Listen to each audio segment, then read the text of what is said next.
Hi everybody, my name is Jonathan. This is the first episode for Cyclists Are Beautiful. I'm joined here today with Sergio. Thank you so much for having me. Nice one, bro. So yeah, Sergio, we'll let you introduce yourself. So Okay. who are you?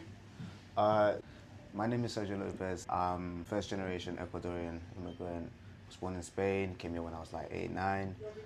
Grew up in South London, Brixton predominantly. Like, how did you start? How did you help yourself into, get into cycling? Honestly, you know when they take away your TFL like 18 plus and when you have to start paying for that. And then I think this was the jump where like it went from like 130 or like to 150 and then from 150 to like 180 for a bus or something like that. And I was just like, nah. I didn't have a job. I was like 17, 18. I was having a gap year, so I didn't have a job, so I had to keep paying and paying. And it's starting to add up. And I had this old mountain bike. Halfords. I had that one and I just started using it to go to work or like to go. I used to have an internship in this studio called the Photography Foundation, and so it was in Old Street. And so I'd be cycling from like Brixton to Seal area to Old Street. It became a lot more easier to just leave the house and go to like north, east, south. Just especially since a lot of the jobs that I was getting just north and east for these studios. It also didn't make any sense using public transport because if I wanted to go from like Brixton Oval to Old Kent Road, instead of going like this, I had to go either to like Elephant and Castle to then take another bus there. I couldn't go straight through like Peckham area. Like there's no buses that go straight to Old Kent Road that way. And it was just a good way to like distract myself in between the 100%. So other than the saving money bit, did you notice that you were like a bit more cheerful, or did it like, were you looking forward to it? I feel like, not even, how do I explain this? Like, it wasn't a thing where it's like I was looking forward to just riding the bike. It's just I felt so much better knowing that I could just ride the bike. Like there was no, like if there was no option, I could just have, my bike is the safety net of everything. And so it made me feel a lot more secure. And obviously when I was riding the bike, like, cause you're riding outside and you have the speaker on and you have the music, it just sets a nice, it's like a ritual. It's gonna be just me and my bike and my music. Nice. What kind of music do you listen to? A little bit of everything, like. I love listening to cumbias when I'm like cycling, bro. The beat makes you go so, like when I'm running, when I'm cycling, it's like I need to listen to cumbias because the beat, something about the beat just makes me go faster. It's like you're dancing with the bike. Exactly. And salsas and cumbias and like merengue is like top notch. Boom. Dude, that is awesome. So you realise that the public transport systems, just wasn't economical for you, and so you reached out and started to get into cycling. So after the Carrera, how did you? Because you don't ride the Carrera now, do you? No. So how did you step into proper road cycling? I guess basically I started watching youth. Oh, what's this guy's name? Terry Branson. Yeah, Terry Branson. I started watching like skier videos, and Tony's a big inspiration. Oh wow. Big up Tony. Yeah, big up Tony, bro. I met him when I saw you, I think the first time in like the Great Alley Cat? Yeah, Great Alley Cat. That's when I met Tony as well. We had a talk about it as well. Just seeing cool people in road cycling was like a big inspiration or like motivation, because every time I saw cycling, white middle-aged men in like latex, and it just didn't seem like appealing to me. Well, you didn't see yourself in that, did you? I didn't see, and even to this day, that's why I sent you a message and I deleted it. I was like, oh, do you want me to wear like back attack? Because I have bibs in it. I bought some Rafa bib because I want to like train properly. But even then I was like, yeah, you know what? I don't want to be seen in this today. No, not today. I haven't worn it outside yet. I've had it for like a month now. But it's just like a thing that I'm trying to get accustomed to. But like Tony was one of the people that I just looked at and I'm like, yo, this guy's cold and he looks cool. And he rides a bike. Like it was. He's got flow. He's got flow. He's got style. He's got swag. Yeah. And so I was like, you know what? Doesn't seem that hard, Let me just see if I can buy a bike. Because also that bike was a mountain bike, so it was a bit heavy. It was like, the bars were like this. It was slow. It was like so old. It needed to be changed. It's a typical Halfords mountain bike, isn't it? Yeah. Like the cog was definitely like skipping as well. Like it was just getting too old and like too overbeat. And instead of fixing it, I was just like, no, let me just get a proper road bike and then just have that one in case of whatever. So how did you find this road bike? So you have a Fuji and you've got I've got a Fuji and a Aventon Low Pro Cycle. Fuji, basically, I found this guy online. He sells them like for a really decent price. And I was looking for one with disc brakes. Like if I was gonna buy a bike, I was gonna get a good bike that's gonna last me for a while. I think I've spent like 340, 380. When I started, I was like, oh my God, I felt the difference immediately as I got on. I was like, this is so light compared to my mountain bike.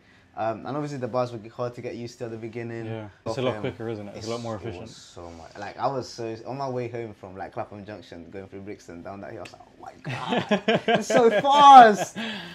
It was like getting a new toy. I felt like a kid. And yeah, from then on, I rode that bike for like a good year.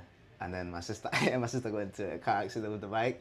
Like she's good, but like the bike was not good. Oh snap! So like. That's when I got my Aventon. So is this Fuji the one that's sitting outside? So this one was in the car crash? That was in the car crash. Oh wow! It wasn't. It was a car crash. It was a bike on bike action. Fine. Okay, fine. But like, it was enough to break something. It was. Bro, oh my God, the guy did not wake up. It was so. Oh wow! Bro. Oh wow! Man, oh my God, we were scared. We went to buy a bike. We went to buy a Rayleigh, like a bike for her basically. It was like a purple Rayleigh. Like, got it for $20.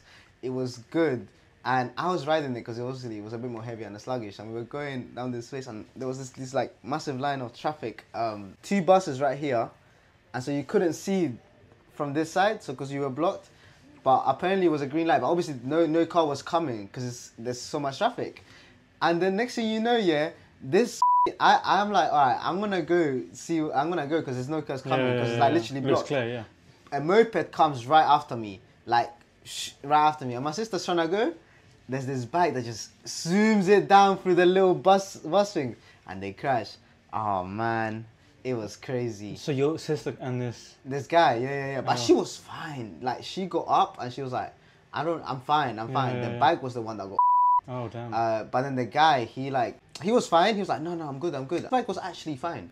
It was my bike that took all the damage. You know what? I think. When these things happen, it's really scary, dude. Yeah. You know, for me personally, it happened, and I was just so thankful that I was insured with British Cycling. So after that, so you got the Fuji fixed. The Fuji fixed. And then you got the Aventon. You got the Aventon. Yeah. Which one's your favourite? I think the Fuji is my favourite. I don't ride it as often now because I was trying to find somewhere to get it fixed properly. I was like, it's actually much cheaper for me to get any bike than to get like the whole thing. So I just got like a fixie. I think it cost me like 120, like a good price from this guy. Nice. Like I think I just rode that one just because it was so much easier. And also I've always wanted a fixie, and so I was like, if I get a fixie, might as well. If I'm gonna get a new bike, I might as well get something cheap and like something different. Yeah. So I got a fixie, and the guy gave me what's it called, the cleats for it to go on the bike, and I was like, oh, do you know what? Let me not do that now. Let me just use the straps that he has on. And that ride home for the first time riding a fixie was not fun, bro. It was like in Battis, not even Battis. Was it on fixed as well? Was it not on? It was on fixed. And you didn't know how to. Yeah. One brake and I properly sorted. So I had to try sort it there, and the ride home was a bit crazy. I had to just ask them to let me use the train because I was like, I'm not riding on the way there. But then after all of that, cool. And now it's calm. It's just. Now I know that it's too big for me. 203 it's like a 54, and I ride my fixie. My Fuji is like a 49. Cool. So it's just too big, so it feels a bit awkward sometimes. But it's really fast as well. It's like so fast and light. Yeah. I think that's one thing about when people want to get into cycling, right? It's understanding your size. Yeah. 49s and 50s were like really hard to find on Facebook. Yeah, they would be. And so this is the one I ride now. It's a woman's bike. Because that's the only size that I could find that would fit me properly. And because, like you said, size is such a big thing. I know I needed to get the right one. Because I tried 52s and 51 men, but they were still slightly big, and it just felt uncomfortable. And so that's why, I don't know, I feel like I haven't found any good looking bikes that I wanna get. Plus, if this one works, bro. This one works, but I want to look good when I'm cycling. I want to have it, have you seen Dos Noventa even the one that Tony rides, the waist, I'm like, oh my God. One day, they look awesome. They just look so gorgeous. So moving on, so this is your story, you've bought your 2 bike. Yeah. So then you decided to come up with some projects. So as a photographer and as a creative and someone that doesn't have these connections into the industry, you have to make it yourself. I think I'm lucky. I'm at a time where there's so much stuff going going on. Living in London is such a privilege. Yeah. That there's always gonna be a motive. There's always gonna be like a group of people, artists, whatever it is. I think it's just in the nature of like growing as a creative. Like you have to get successful to like make work. You have to work with people. And you reach out to these people and you... To build up a portfolio, right? Like you just need to like have, for example, right now I'm working on a Latin project for Latin girls called Locas. Basically, use a lot of Latin wear and like Latin colours and bring a bit more of that scene and look to London. Cool. Like there's a lot of stuff that we need to learn from like our compatriots in the US and like in California and New York, and the way that the Latin community there has grown and flourished to become its own thing. I think here in the UK, something that's happening, but it's at such a slow pace. Like I had this mentor. His name is Brunel Johnson. He does a lot of work with community, like a lot of people of color and a lot of like purposeful message work.